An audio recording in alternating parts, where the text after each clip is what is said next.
Look, I want to be upfront about something. I don't hate Gen Z. I really don't. I think they're creative, they're passionate, they care about the planet and mental health and all that good stuff. Genuinely.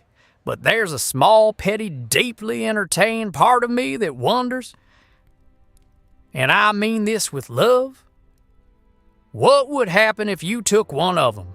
Specifically, one of the ones who charges her crystals under a full moon and calls tap water toxic or unjust. Placed her in medieval Spain, not as punishment. Think of it as an involuntary field trip, an immersive wellness retreat, if you will. Just not the kind with cucumber water and sound baths. Her name is Skyler Pennington, 20 years old, Scottsdale, Arizona. If you don't know Scottsdale, imagine a city that exists solely so people can do hot yoga, drink matcha, and pretend they're spiritual. Skyler fits right in. She's the kind of girl who introduces herself by telling you her sun sign, moon sign, and rising sign before she tells you her last name. She has a crystal for every occasion, rose quartz for love, amethyst for anxiety, black tourmaline for protection. A big chunk of citrine on her nightstand for abundance.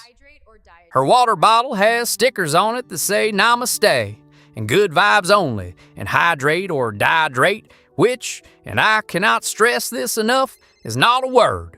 She does guided meditations every morning. She journals, she manifests. She once told a barista at a coffee shop that his energy was murky, and then tried to cleanse him with a sage stick she kept in her purse.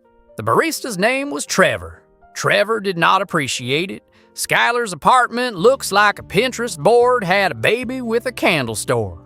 Everything is beige. The blankets are beige. The couch is beige. The rug is beige. There are 17 throw pillows. She has a Himalayan salt lamp in every room, including the bathroom. Her nighttime routine takes 45 minutes and involves 7 products, 2 serums, a jade roller, and a gratitude practice where she thanks the universe for things like alignment and my journey. She eats acai bowls for breakfast, drinks oat milk exclusively, and has never in her life consumed a piece of bread that wasn't gluten-free, organic, and purchased from a farmer's market by someone wearing linen pants. This is important context. You need to understand the altitude from which this girl is about to fall. On the night in question, Skyler was doing what Skyler does every night. Lying in bed, surrounded by her crystals, wearing a silk sleep mask pushed up on her forehead, listening to a podcast. Not her usual podcast, the one about manifesting your dream life through frequency alignment. No, tonight she'd wandered into something different. A history podcast, medieval Spain, the Reconquista. She'd clicked on it by accident, honestly, because the thumbnail had a castle and she thought it was about a European wellness retreat. It was not. The host was talking about 13th century Castile, about feudal villages, about the church's grip on daily life, about how Christians in Reconquista Spain had developed an active hostility toward bathing because they associated it with Muslims and Jews. Skyler found this mildly interesting for about 4 minutes. Then her eyes got heavy. The narrator's voice droned on about lice and livestock and Latin prayers. She yawned. She pulled her weighted blanket up to her chin. She whispered half asleep. I just think it would be so grounding to live a simpler life, you know? Like no phones, no drama, just nature and community. And then she was gone, not asleep. Gone. Gone. The first thing Skyler became aware of was warmth. Not the warmth of her weighted blanket, or her hated mattress pad, or the lavender-scented heat wrap she kept by her bed. This was a different kind of warmth. Wet, alive, moving. Something small and round and bristly was pressed against her chest, and for one blissful, half-conscious moment, Skyler thought it was a dog. Maybe she was at one of those puppy yoga classes she'd been wanting to try. She smiled. She pulled it closer. She nuzzled into it. It squealed, not a cute squeal, not an Instagram-worthy, oh, look at the puppy squeal. a high-pitched, furious barnyard squeal that rattled through her skull like a fire alarm in a library. Skyler's eyes flew open. She was holding a piglet, a real, living, filthy piglet with coarse hair and mud-caked hooves and tiny black eyes that stared at her with the kind of blank indifference that only an animal born in a medieval stable can achieve. And as Skyler's brain slowly, horrifyingly processed this information, the hay beneath her, the stench around her, the darkness, the cold stone walls, the sound of larger animals breathing somewhere nearby, the piglet did what piglets do. It relieved itself, directly on her chest, warm, wet, and deeply, profoundly real. The scream that came out of Skyler Pennington could have shattered her Himalayan salt lamp collection from 800 years in the future. She threw the piglet off her, gently, because even in full panic, Skyler wouldn't hurt an animal, which is honestly kind of admirable, and scrambled backward through the hay, which was not clean hay, by the way. This was hay that had been slept on by pigs, chickens, a goat, and apparently Skyler herself. Her silk pajamas, the ones with the little moons and stars on them, were now covered in a substance she refused to identify. Her hair, which she'd wrapped in a silk bonnet before bed, was loose, tangled, and full of straw. She stood up and immediately hit her head on a low wooden beam. Here's your first fun historical detail, by the way. In 1220, Castile peasant homes were not homes in any way Skyler would recognize. They were single-room structures made of stone and mud, with a thatched roof that leaked when it rained. No windows, just small openings stuffed with rags, and no separation between the human sleeping area and the animal sleeping area, because the animals were the heating system. Body heat from livestock was the only thing keeping these families from freezing during winter nights. So when Skyler woke up spooning a piglet on a pile of hay next to a full-grown sow, 2 chickens, and a goat with 1 horn, she wasn't experiencing a malfunction. She was experiencing standard Castilian hospitality. Skyler stumbled out of the structure and into gray morning light. A village, stone huts, mud paths, a church tower in the distance, no paved roads, no cars, no power lines, no sound except roosters, wind, and somewhere far off, a bell tolling. She looked down at herself. Pig fees on her pajamas, straw in her hair, 1 sock missing. She reached for her phone. It wasn't there. She reached for her crystals. Gone. She reached for her emotional support water bottle. Vanished. Everything she used to regulate her nervous system. Every tool in her wellness arsenal. Every coping mechanism she'd accumulated over 20 years of carefully curated comfort. All of it gone. She had nothing but silk pajamas covered in medieval pig waste and a growing suspicion that the universe had taken her manifestation way too literally. A woman appeared in the doorway of the hut. Stout, weathered face, hands like leather. She wore a shapeless brown garment that looked like it had been woven from sadness and sheep hair. She spoke to Skyler in a language Skyler did not understand, though the tone was universal. It was the tone of a woman who had things to do and did not have time for whatever this was. She grabbed Skyler by the arm and led her back inside. Breakfast in 1220 Castile was not an acai bowl. It was not avocado toast. It was not even a sad granola bar. It was pottage, a thick, gray, lukewarm porridge made from whatever grains were available. Boiled with animal fat and occasionally flavored with onion or garlic if the family could afford it.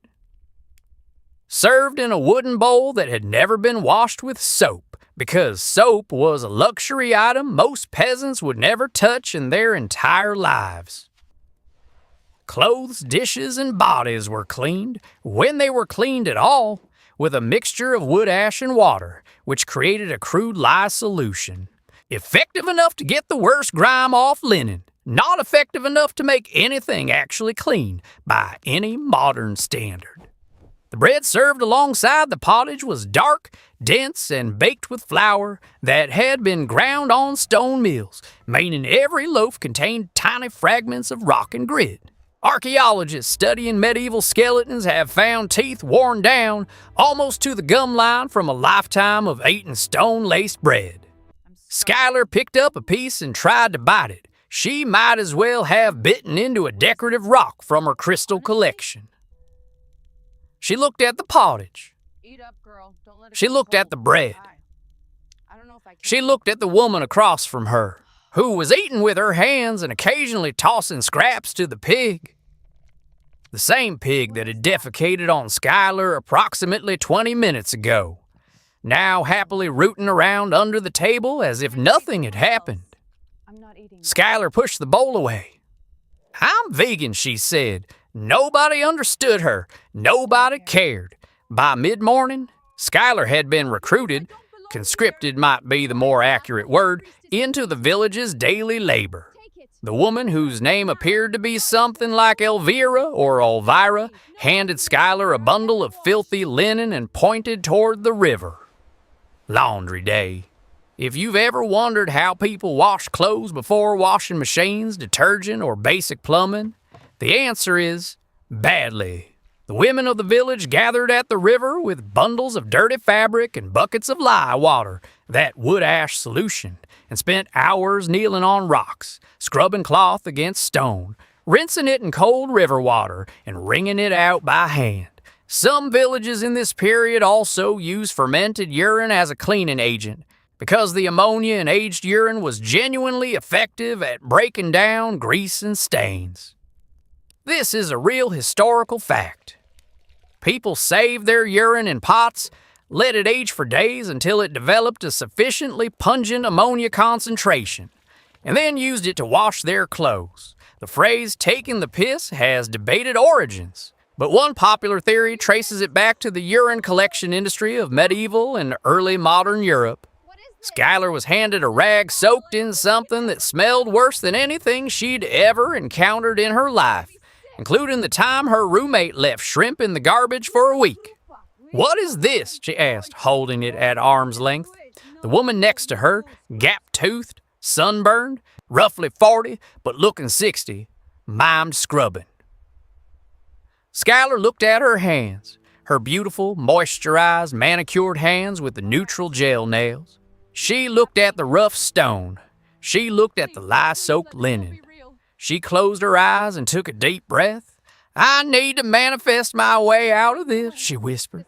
She did not manifest her way out of this. She scrubbed linen on a rock in a river in 1220 Spain for 3 hours straight until her fingers were raw, her knees were bruised, and her back felt like it had been folded in half. The other women chatted and laughed around her in a language she couldn't understand. Skyler had never felt more alone, more confused, or more in need of her jade roller. After the river, things did not improve. They got weirder, because the women of the village, having decided that Skyler was some kind of confused traveler or possibly a lunatic, did what medieval village women did to welcome someone into the fold. They sat her down on a stump outside one of the huts, gathered around her, and began picking through her hair. Lice. They were checking for lice, and finding them apparently, because within 20 minutes, Skyler had accumulated enough parasites to qualify as a small ecosystem. Delousing was a social activity in medieval Europe, and I'm not making this up. Women would gather, sometimes daily, to pick lice and nits out of each other's hair. It was bonding. It was grooming. It was the medieval equivalent of getting brunch with your girlfriends. Except instead of bottomless mimosas, you got bottomless parasites. The women chatted, they gossiped, they laughed. One of them found a particularly large louse in Skyler's hair and held it up triumphantly, showing the others like she'd found a prize. Skyler sat there, rigid as a board, eyes wide, soul leaving her body one hair follicle at a time.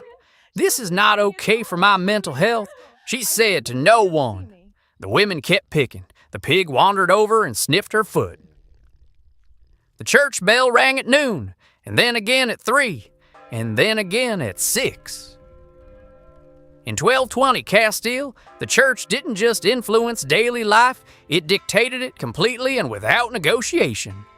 The canonical hours structured every peasant's day: matins before dawn, lauds at sunrise, prime terce. Sext at midday, none in the afternoon, vespers at sunset, compline before bed. Not every villager attended every service, but the major ones were effectively mandatory. Missed church on Sunday and you weren't just committing a social faux pas. You were risking suspicion. The Reconquista was in full swing. Christian kingdoms were pushing south, reclaiming territory from Muslim rule. And religious identity was everything. Being a good Christian wasn't optional, it was survival.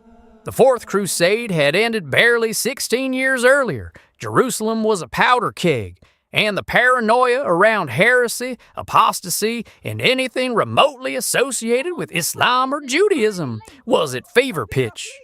Skyler was dragged to the afternoon service by Elvira, who clearly viewed church attendance the way Skyler viewed her morning meditation: non-negotiable. The church was small, cold, and dark. The floor was packed earth.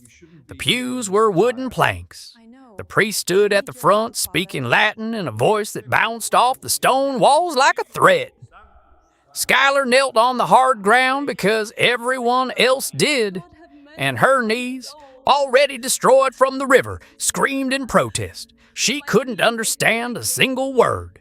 She tried to meditate. She tried to find her center. Her center was somewhere in Scottsdale, probably near the juice bar on Camelback Road, and it was not accepting long-distance calls from 13th century Castile. After church, Skyler made her critical mistake. She found the river again, a different spot, upstream, away from the laundry area, and she tried to bathe. She stripped off the rough linen tunic that Elvira had given her to replace her ruined pajamas, waded into the cold water, and began washing herself. It felt incredible. The first moment of normalcy she'd experienced all day. Cold, yes, but clean. Real water on real skin. She was mid-rinse when she heard shouting. 2 village women were standing on the bank, gesturing frantically, their faces twisted in genuine alarm. One of them waded in and physically pulled Skyler out of the water, wrapping her in the tunic, speaking rapidly in a tone that oscillated between anger and fear. Skyler didn't understand the words, but she understood the energy. She was in trouble. Big trouble. Here's why. In Reconquista Spain, bathing was culturally coded. Muslims and Jews bathed regularly. Islamic hygiene practices included ritual washing or wudu before prayer, and Jewish tradition included the mikveh. Christians, particularly in the northern kingdoms pushing the Reconquista forward, had developed an active revulsion toward bathing precisely because of this association. To bathe was to behave like the enemy. The concept of holy dirt, say sancta illuvis, had been promoted by church fathers since the early centuries of Christianity. Saint Jerome praised women who were so dirty they could barely walk. Saint Agnes reportedly never bathed once in her life and was celebrated for it. Cleanliness wasn't next to godliness, filth was. And a strange woman bathing openly in the river? In a village where religious loyalty determined whether you lived or died, that was a red flag the size of a cathedral banner. Skyler was escorted back to the village like a criminal. Elvira met her with an expression that Skyler recognized, despite the language barrier. It was the face of a mother who was deeply disappointed and also slightly scared for you. The village priest was summoned. He examined Skyler, asked her questions she couldn't answer, and eventually made the sign of the cross over her several times while muttering prayers. Whether he concluded she was a confused pilgrim, a harmless lunatic, or a foreigner in need of spiritual correction, the result was the same. More church, extra prayers. Skyler was placed on what was essentially a spiritual probation. She spent the evening kneeling in the church, shivering in her still damp tunic while the priest recited prayers over her. Her knees had officially transcended pain and entered a new dimension of suffering. That night, back in the hut, lying once again on the hay pile with the animals, Skyler stared at the ceiling, which was just the underside of a poorly thatched roof through which she could see exactly 2 stars, and took inventory of her day. She had been pooped on by a pig. She had eaten stone bread and gray porridge. She had scrubbed laundry with fermented urine. She had been publicly deloused. She had nearly been accused of heresy for taking a bath. She had knelt on cold stone for hours listening to a language that had been dead for centuries. And now, she was lying in hay, sharing body heat with livestock, wearing a tunic that smelled like wood smoke and regret. She did not cry. I want to be clear about that. Skyler Pennington, for all her crystals and manifestation journals and emotional support water bottles, did not cry. She lay there in the dark, Piglet once again pressed against her side. The same Piglet she was pretty sure because life apparently had a sense of humor, and she breathed. Not her guided breathing. Not her 4-7-8 technique from the meditation app she paid $12 a month for. Just breathing. In and out, in the dark, in the hay, in 1220. The next 3 days blurred together into a rhythm that Skyler could never have imagined and would never forget. She learned to eat the pottage without gagging, mostly. She learned the scrubbing technique at the river, though her hands cracked and bled, and one of the women showed her how to rub animal fat into the splits to help them heal, which was disgusting but worked. She learned to sit still during delousing sessions and eventually, horrifyingly, found them almost relaxing. She learned the approximate times of the church bells and moved with the village accordingly. She learned 3 words in whatever Proto-Castilian dialect they spoke. She learned to milk the goat, though the goat did not enjoy it and made this known by kicking her in the shin twice. On the 2nd day, she had a toothache. This is where things got truly medieval. The village's closest thing to a doctor was an old man, who also served as the barber and the dentist, which in 1220 was literally the same profession. Barber surgeons handled everything from haircuts to tooth extractions to bloodletting.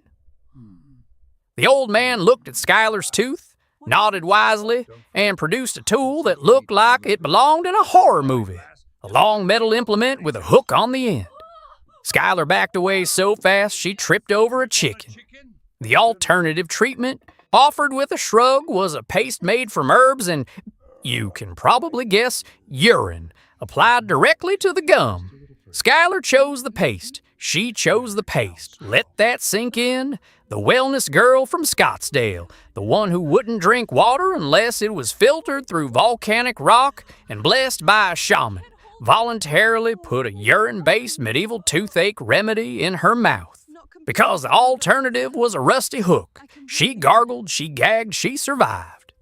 The toothache didn't go away, but it dulled to a level she could ignore, which in medieval terms counted as a complete medical success. By the 4th morning, something strange had happened. Skyler woke up before the rooster. She woke up before Elvira. She lay in the hay with the piglet, whom she had, against every instinct and hygiene standard she'd ever held, named Gerald, and she listened to the silence. Not silence like her noise-canceling AirPods Max silence. Real silence. No notifications. No traffic. No podcast hosts telling her how to optimize her morning routine. Just wind and the breathing of animals and the distant sound of the river where she destroyed her hands. And for one moment, just one, she didn't hate it. She didn't like it. She definitely didn't want to stay. But she didn't hate it. It was the most grounded she'd ever felt. And the irony of that, the girl who spent hundreds of dollars on grounding crystals, feeling actually grounded while lying in hay next to a pig named Gerald, was not lost on me. Elvira found Skyler sitting outside the hut that morning, watching the sun come up over the village. Elvira sat next to her. They couldn't exchange a single word, but Elvira put her rough, calloused hand over Skyler's cracked, bleeding, completely unmanicured hand, and they sat there together in the cold morning air. It was the most genuine human connection Skyler had experienced in years. And it didn't require Wi-Fi, a gratitude journal, or a single crystal. The transition back happened the way these things do, without warning or logic. One moment, Skyler was kneeling in the church for evening prayers, and the next she was in her bed in Scottsdale, silk pajamas clean, phone fully charged, crystals lined up neatly on her nightstand, Himalayan salt lamp glowing its familiar orange. The podcast app was still open, episode 4 to 7, Daily Life in 13th Century Castile. Elapsed time, 8 minutes and 32 seconds. Skyler sat up. She looked at her hands, smooth, moisturized, no cracks, no blood. Her nails were still done. She touched her hair, clean, no straw, no lice. She looked at the bed, no hay, no pig. She grabbed her phone and stared at it. The brightness, the notifications, the 17 unread messages in her group chat, the Instagram stories, the TikTok alerts. She put it face down on the nightstand. She walked to the kitchen. She opened her refrigerator. It was full. Oat milk, organic berries, cold-pressed juice, leftover quinoa salad, a container of hummus that cost $9. She closed the refrigerator. She opened a cabinet. She found a box of plain crackers, the kind she kept for emergencies, the kind she would normally never eat because they weren't organic or gluten-free or blessed by anyone. She ate 3 of them, standing at the counter in silence. They were the best crackers she'd ever tasted. She turned on the tap. Water came out, clean filtered, temperature-controlled water. She filled a glass and drank it without checking if it was alkaline. She didn't add lemon. She didn't add electrolytes. She just drank it. The next morning, Skyler's roommate, Brinley, yes, that's a real name that real parents gave to a real human child, found Skyler sitting on the apartment balcony at 6 in the morning. No phone, no meditation app, no guided breathing soundtrack. Just sitting there watching the sunrise over the Scottsdale strip malls. "Are you okay?" Brinley asked. Skyler nodded. "I'm good." Brinley looked suspicious. "You didn't do your morning routine." Skyler shrugged. "Didn't need to." Brinley looked at Skyler's nightstand. The crystals were still there, but they'd been pushed to the side. The gratitude journal was closed. The jade roller was gathering dust. "Are you sick?" Brinley asked. "No," Skyler said. "I think I'm just good." Now, did Skyler throw away her crystals? No. Did she cancel her meditation app subscription? Also, no. Did she continue to drink oat milk and eat acai bowls and tell people about her chakras? Absolutely. Because some things are just too deeply embedded in the Scottsdale water supply to be removed by a single trip to medieval Spain. But something was different. She stopped complaining about the Wi-Fi. She stopped having a breakdown when her DoorDash order was late. She started drinking tap water. Not often, but sometimes. She developed a weird habit of sitting outside in the morning without her phone, which her friends found deeply concerning. She bought a plant, a real one, not the succulents she kept for aesthetics, and she grew basil on her windowsill and put it in her food and felt something she couldn't quite name every time she tore off a leaf with her own hands. She started carrying less in her purse. She smiled at the barista, Trevor, the one with the murky energy, without trying to cleanse him.